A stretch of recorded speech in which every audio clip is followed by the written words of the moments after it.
Savez-vous que vos organes peuvent influencer vos émotions? Aujourd'hui, nous allons explorer le lien fascinant entre notre corps et notre esprit en découvrant la psychologie des organes. Bonjour, je suis Camille Lelièvre, ostéopathe spécialisée dans le microbiote et les troubles du comportement alimentaire. Je suis passionnée par la santé holistique et le bien-être. Dans cette vidéo, nous allons apprendre comment nos organes peuvent influencer nos émotions et notre santé globale, et comment en prendre soin pour améliorer notre bien-être. Restez bien jusqu'au bout car je vais vous offrir un extrait de ma nouvelle formation de l'entéropsychologie pour tous. Alors c'est parti. La psychologie des organes est un concept qui explore le lien entre nos organes et nos émotions. Chaque organe peut avoir une influence sur notre état émotionnel. Cette idée n'est pas nouvelle, elle trouve ses racines dans l'Ayurveda et la médecine chinoise. Et aujourd'hui, elle est corroborée par certaines recherches modernes. Alors, les organes et leur lien avec leurs émotions. On va commencer par le cœur. Le cœur est un organe noble qui est souvent associé aux émotions de l'amour, la joie et le courage. Le stress et l'anxiété peuvent avoir un impact direct sur notre cœur, augmentant le risque de maladies cardiovasculaires, que ce soit un surplus de joie ou une carence affective. Quand on est dans le trop ou dans le pas assez, ça peut affecter un organe, et là, notamment le cœur. Ensuite vient le foie. En médecine traditionnelle chinoise, le foie est associé à la colère et à la frustration. Un foie surchargé peut entraîner des troubles digestifs et de sentiments de colère récurrents. Et il faut savoir que le foie, il n'est pas sensible, il ne présente pas de récepteurs. Donc on peut avoir un foie malade et ne pas s'en rendre compte, contrairement aux intestins. J'explique tout ça dans ma formation. Ensuite vient les poumons. Les poumons sont associés au chagrin et à la tristesse. Respirer profondément et pratiquer des exercices de respiration peut aider à libérer ses émotions. Il faut savoir que l'être humain est la seule espèce sur Terre qui peut contrôler sa respiration. Quand on travaille sur le côté conscient de la respiration, on peut toucher en même temps le système nerveux autonome. Et ça, c'est la magie des neurosciences quand j'ai appris des exercices de respiration spécifiques issus des neurosciences en travaillant entre les deux narines alternées. Et tout ça, je le pratique avec mes coachés dans mon accompagnement. Ce sont des exercices issus des neurosciences qui travaillent sur le système nerveux sympathique et parasympathique et ça va recréer des connexions neuronales entre les deux hémisphères cérébraux. Ensuite vient les intestins. Souvent appelé le second cerveau, le système intestinal joue un rôle crucial dans la gestion des émotions comme l'anxiété et la dépression. Un microbiote sain est essentiel pour une bonne santé mentale. Il faut savoir que le tube digestif, c'est la partie primaire en embryologie. Au début, on n'est qu'un tube digestif et l'intérieur du tube digestif, c'est toujours l'extérieur du corps. Il faut que tout ce qui rentre dans la bouche, il faut que ce soit absorbé pour être à l'intérieur du corps. Ensuite, pendant l'embryologie, il va y avoir des plicatures. Les intestins vont fonctionner en rotation anti-horaire. Le rein gauche va monter, le rein droit va descendre et le foie va descendre vers la droite. Et toute cette rotation embryologique peut être impactée avec les émotions de la maman pendant la grossesse. Toute l'entéropsychologie, issue de ma formation, je vous mettrai le lien dans la description si vous voulez accéder à cette formation. Ça va expliquer pourquoi on aura plutôt la diarrhée, pourquoi on aura plutôt la constipation, pourquoi on aura par exemple un nœud à la gorge, et vraiment tout l'impact émotionnel entre la digestion et nos émotions. Je ne vous en dis pas plus, je vous laisserai regarder l'extrait à la fin. Ensuite, les reins. Les reins sont liés à la peur et à l'insécurité. La peur chronique peut affecter leur fonctionnement, impactant aussi notre santé globale. Voilà le lien entre nos émotions et nos organes. Et il faut savoir que tout notre comportement alimentaire est lié à nos émotions.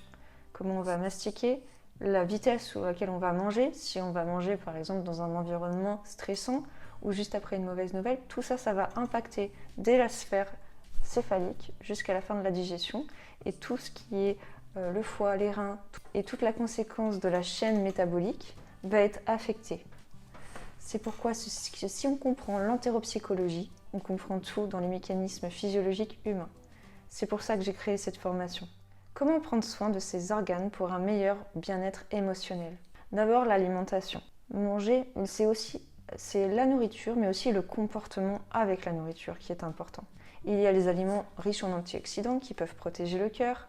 Les fibres sont cruciales pour la santé intestinale, mais il n'en faut pas trop non plus.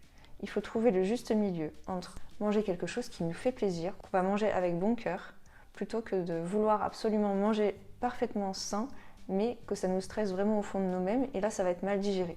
Donc c'est vraiment important d'avoir un équilibre entre les émotions, ce que l'on va mettre dans notre assiette, manger de tout ce qui existe sur la terre, que nos ancêtres pouvaient manger, dans les aliments bruts, mais que ce soit des glucides, des lipides et des protéines.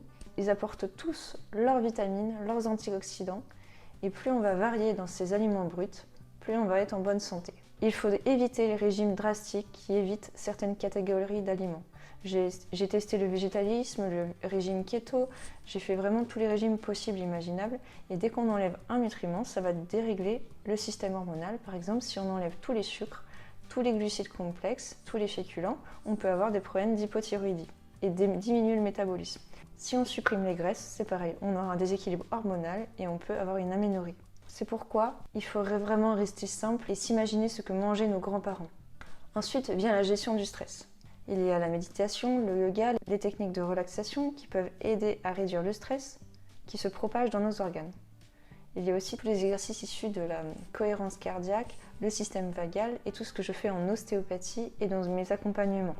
Ce sont des exercices issus des neurosciences que l'on ne trouve pas sur Internet. Ensuite vient l'exercice physique. L'exercice régulier améliore la circulation sanguine et aide à maintenir des organes en bonne santé. Il faut choisir une activité physique qui vous plaît pour rester motivé. Le but, ce n'est pas de s'épuiser ou de se forcer, c'est de faire quelque chose qui nous plaît et de bouger au quotidien. Il y a des personnes sédentaires et sportives, c'est-à-dire des personnes qui ne bougent pas de la journée à leur travail et qui vont faire une heure de sport intense le soir. Ça, c'est pas bon non plus. Il faut vraiment avoir un mouvement quotidien avec une bonne période de repos pour la récupération. Et vient la détox émotionnelle. Libérer ses émotions négatives est crucial. Il y a l'écriture thérapeutique par exemple, la thérapie ou les pratiques de pleine conscience qui peuvent être très utiles. Et aussi couper des réseaux sociaux. Vraiment prendre le temps pour soi, dans un endroit qui nous plaît, dans un endroit où on se sent ressourcé, par exemple au bord d'une rivière ou dans la forêt, pour vraiment décharger son énergie à la terre et vraiment se sentir libéré totalement de toutes les angoisses, de tout le stress du quotidien. Parce que tout ce qui est stressant, c'est tout ce quand on est connecté, que ce soit par exemple à l'heure, aux chiffres, tout ce qui est la vitesse, donc c'est toujours les chiffres, l'argent, tout ça, ça nous stresse. Donc quand on se reconnecte vraiment à soi, sur notre véritable nature, ça nous aide vraiment à nous ressourcer. Nous avons vu comment chaque organe peut influencer nos émotions et notre santé. En prenant soin de nos organes, nous pouvons améliorer notre santé globale. Pour aller plus loin, je vous laisse le lien dans la description pour voir le contenu de ma nouvelle formation sur l'entéropsychologie pour tous, que vous soyez professionnel de la santé ou un particulier. Si on comprend la psychologie des organes digestifs, on peut vraiment guérir toute maladie, puisque la mort commence dans le côlon. Et je vous laisse avec un extrait de ma formation. Et je vous dis à bientôt.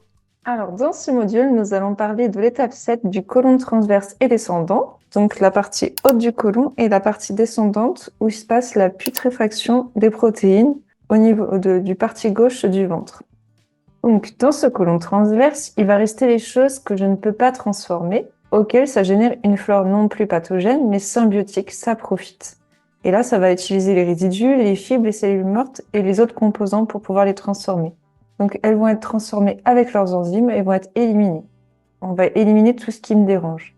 Tous ces micro-organismes vont se nourrir des résidus dont on n'a pas besoin et ça va excréter des nouveaux nutriments qu'il n'y avait pas dans notre alimentation. Les acides gras essentiels, les acides aminés, les butyrates, qui n'étaient pas présents dans notre alimentation, vont nous nourrir. C'est la magie de la relation, de l'ouverture du vivant. Et tout ça, ça fonctionne bien parce que j'ai bien pris ma place aux étapes d'avant.